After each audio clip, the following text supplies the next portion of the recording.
Pakistan cricket team के चंद senior खिलाड़ियों ने पीसीबी को कोच माइक हेसन के खिलाफ रिपोर्ट किया है कि ये सिर्फ अपनी मनमानियां करते थे। सिलेक्शन कमेटी के कुछ लोगों ने भी पाकिस्तान क्रिकेट बोर्ड को खत लिखा है कि ये जो स्क्वाड सिलेक्ट हुआ या जो टीम बनती थी, जो इतने ऑलराउंडर्स खेलते थे प्लेइंग 11 में, इस सब के पीछे जनाब कोच माइक हेसन साहब का हाथ था। और अब ये खबर जो है वो मार्केट में फैल चुकी है कि कोच माइक हेसन के जो दिन है पाकिस्तान क्रिकेट टीम के साथ वो गिने जा चुके हैं, यानी उनके जो गले पर है तलवार लटक रही है और T20 वर्ल्ड कप का सारा मलबा उन पर डालकर उनको हटा दिया जाएगा। लेकिन इसी के साथ साथ जो क्रिकेट की ये फैकल्टी है पाकिस्तान की, वहां से एक खबर ये भी आ रही है, एक बल्कि आवाज ये आ रही है कि ये जो आकिब जावेद एंड कंपनी है, ये अपने पसंदीदा सहाफियों, मीडिया में दोस्तों और ये जो पूरा एक माफिया बैठा हुआ है, इसने कोच माइक हेसन के खिलाफ ऐसी खबरें फैलाने के लिए सहाफियों को कहा है कि प्रोपोगेंडा किया जाए। अब ये कहानी कहां तक जाएगी, कितनी सच्चाई है इन बातों में, कल की वीडियो में बता चुका हूं कि सलमान अली आगा रिजाइन नहीं करेंगे, माइक हेसन भी खुद रिजाइन नहीं करेंगे,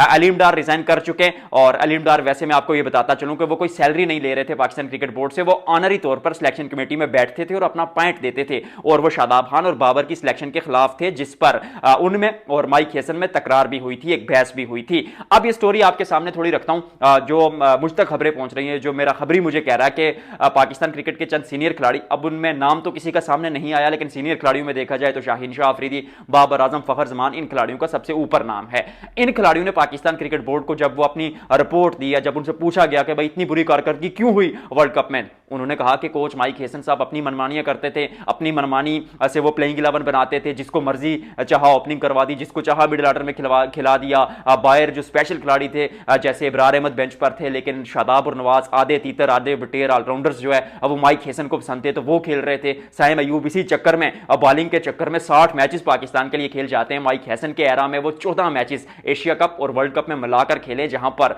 130 रन बनाए सिर्फ 9 की एवरेज से और 100 का स्ट्राइक रेट है। तो सीनियर खिलाड़ी ये कह रहे हैं कि गलती जो है वो माइक हेसन की है, क्योंकि बाबर आजम भी तो नंबर 3 पर या बतौर ओपनर ही परफॉर्म करते, तो फिर उनको भी 4 पर धकेला माइक हेसन ने। कहीं ना कहीं ये बात सच जरूर है, मैं पहले से बता चुका हूं बहुत बार आपको कि पाकिस्तान क्रिकेट की ये जो हाल हुआ, इसमें माइक हेसन का इसलिए हाथ है कि ऑलराउंडर कल्चर ने इस क्रिकेट को तबाह कर दिया। आपको इतना डर था कि आपने 9वें नंबर पर फहीम अशरफ रखे हुए थे, यानी आपको अपने बल्लेबाजों पर यकीन नहीं था कि आपका मिडिल ऑर्डर इतना कमजोर है कि आप 9वें नंबर तक फहीम अशरफ से बल्लेबाजी करवाते हैं और फिर उसके चलते आप ना प्रॉपर फिनिशर टीम में सेलेक्ट करते हैं, ना प्रॉपर स्पिनर टीम में सेलेक्ट करते हैं। इब्रार बेंच पर बैठे होते हैं पर शादाब और नवाज पूरा टूर्नामेंट खेल जाते हैं। Does that make any sense? फिर शाहीन शाह अफरीदी, मैं ये नहीं कहूंगा कि शाहीन बहुत बुरे खिलाड़ी है या बहुत अच्छे खिलाड़ी हैं, ऑन एंड ऑफ क्रिकेट में जो है अच्छे दिन भी चल रहे होते हैं, बुरे दिन भी चल रहे होते हैं, कभी फॉर्म लगी होती है, कभी नहीं लगी होती, लेकिन शाहीन ने पैचेस में परफॉर्म किया। इंग्लैंड वाला मुकाबला वो देख लें, उससे आपको अंदाजा हो जाएगा। लेकिन एक एंड से शाहीन अगर कुछ दिन अच्छी गेंदबाजी करते हैं और कुछ दिन खराब गेंदबाजी करते हैं, तो फिर जिस दिन खराब गेंदबाजी करते हैं दूसरे एंड पर आपके लिए कोई तेज गेंदबाज था ही नहीं।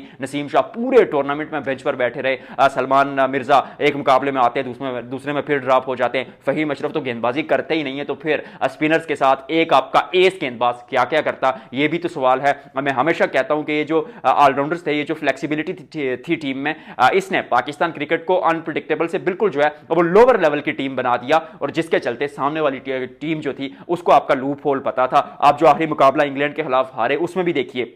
16 ओवर्स में पाकिस्तान का 177 यानी 177 स्कोर था, और आखिरी के 4 ओवर्स में क्योंकि आपके पास फिनिशर नहीं था, आप ऑलराउंडर्स की तरफ देख रहे थे कि भाई शादाब खान बचा ले, नवाज बचा ले, ये रोज रोज नहीं कर पाएंगे। 5 में से 1-2 मैचेस में कर दें तो वो बहुत बड़ी बात होती है, क्योंकि ऑलराउंडर का वही रोल होता है कि 1-2 मैचेस में रन बना देंगे, बीच में आएंगे, 3-4 ओवर्स करेंगे, विकेटें ले लेंगे, दैट्स इट। उससे ज्यादा की डिमांड आप उनसे कर नहीं सकते, और यही पाकिस्तान ने पूरे टूर्नामेंट में की, जिसके चलते पाकिस्तान वो मुकाबला भी श्रीलंका के खिलाफ जो लास्ट मुकाबला था आखिरी के 4 ओवर्स में, जहां 50 से 60 रन बनते और पाकिस्तान के पास एक चांस होता क्वालिफाई करने का, वो भी आपके हाथ से चला गया। और लोग गेंदबाजी को दोष दे रहे हैं, भाई गेंदबाजी का क्या, मैं कहता हूं कि अगर आप गेंदबाजी की तरफ नजर दौड़ाएं तो उस्मान तारिक के और शाहीन अफरीदी के अलावा कोई प्रॉपर पेसर आपके लिए नहीं खेला पूरे टूर्नामेंट में। फिर आप शादाब की तरफ देख रहे थे, आप नवाज की तरफ देख रहे थे, आप साइम अयूब की तरफ देख रहे थे, दे आर द ऑलराउंडर्स। आपको उस्मान तारिक के साथ बीच में इन कंडीशंस में प्रॉपर स्पिनर चाहिए था, जो बेंच पर बैठा हुआ था इब्रार अहमद। जो मुकाबले वो खेले, इंडिया वाले मुकाबले को अगर हटा दिया जाए तो लाजवाब गेंदबाजी गेंदबाजी उन्होंने की,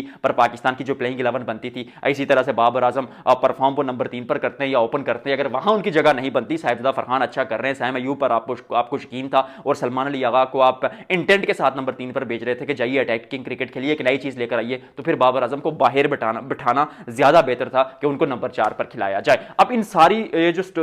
जो निचोड़ा है ना, मैंने आपके सामने जो पोस्टमार्टम किया है, ये बेस बनाकर सिलेक्शन कमेटी और सीनियर खिलाड़ी कह रहे हैं कि भाई खेसन की गलती है। अब सिलेक्शन कमेटी से पूछा जाए कि अगर आप के हाथ इतने ही बंधे हुए थे तो जब टीम सिलेक्ट हो रही थी तो तब आप कहां थे, तब आपने पाकिस्तान क्रिकेट बोर्ड को क्यों नहीं कहा? तो विच मीन्स की जो खबर फैकल्टी से आई है कि माइक हेसन को जो है वो उनको कुर्बानी का बकरा बनाया जाएगा और फिर उनको हटाकर लोगों को थोड़ा बेवकूफ बनाया जाएगा, साहिम अयूब टीम से निकाल दिए जाएंगे वनडे टीम से। हालांकि वनडे में वो 16-17 मैचेस में 1000 से ऊपर, 1000 के आसपास रन बना चुके हैं। सेंचुरी उनकी ऑस्ट्रेलिया में है, सेंचुरी उनकी साउथ अफ्रीका में है। ऑस्ट्रेलिया में वो 98 की इनिंग माफ कीजिएगा, लेकिन लाजवाब इनिंग वो भी थी। वो T20 में भी तो परफॉर्म किया था साउथ अफ्रीका में, तो फिर अगर T20 में वो फ्लॉप हुए हैं तो फिर उनको ओडीआई टीम से ड्रॉप करना, does that make any sense? Champions trophy 2025 को याद कीजिएगा, पाकिस्तान वनडे फॉर्मेट हारा था अपने घर चैंपियंस ट्रॉफी, बाबर और रिजवान को T20 टीम से निकाल दिया था, लोगों की आंखों में धूल झोंकने के लिए, यूं करके पट्टी बांधने के लिए। इस बार नहीं होने देंगे। और 24 के वर्ल्ड कप में भी पाकिस्तान टीम हारी, यूएसए से हारी, भारत के खिलाफ 120 चेज नहीं कर पाए। जनाब क्या कहते हैं उनका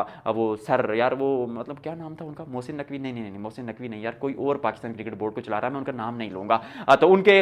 जो रूहे रवां थे मोहसिन नकवी साहब, वो आते कहते हैं ग्रैंड सर्जरी करूंगा, बड़ी सर्जरी करूंगा। सर्जरी क्या की? वहाब रियाज को सिलेक्टर और मैनेजर हटाकर वुमेन्स क्रिकेट के जो अफेयर्स हैं पाकिस्तान क्रिकेट में, यानी वुमेन्स क्रिकेट को चलाना, उनका डायरेक्टर बना दिया। तो वो आपकी सर्जरी थी। एशिया कप में आपने एनओसी का बहाना किया, सारे खिलाड़ी लीगें खेल कर आए, बिग बैश लीग देखें, IL T20 देखे, BPL देखे, और अभी द 100 में भी जा रहे। तो विच मीन्स के इस बार भी साइम को ड्रॉप कर देंगे, नवाज को ड्रॉप कर देंगे, जो ऑलरेडी टीम में है नहीं, लेकिन लोग गुस्से में ना, लोग नवाज को और साइम अयूब को ड्रॉप होता वो देखेंगे, थोड़े मुतमईन हो जाएंगे। शायद आप बाबर और रिजवान में से भी क्या कहते हैं, रिजवान तो खेलेंगे खैर क्योंकि वो स्क्वाड में नहीं थे, तो बाबर या शादाब में से,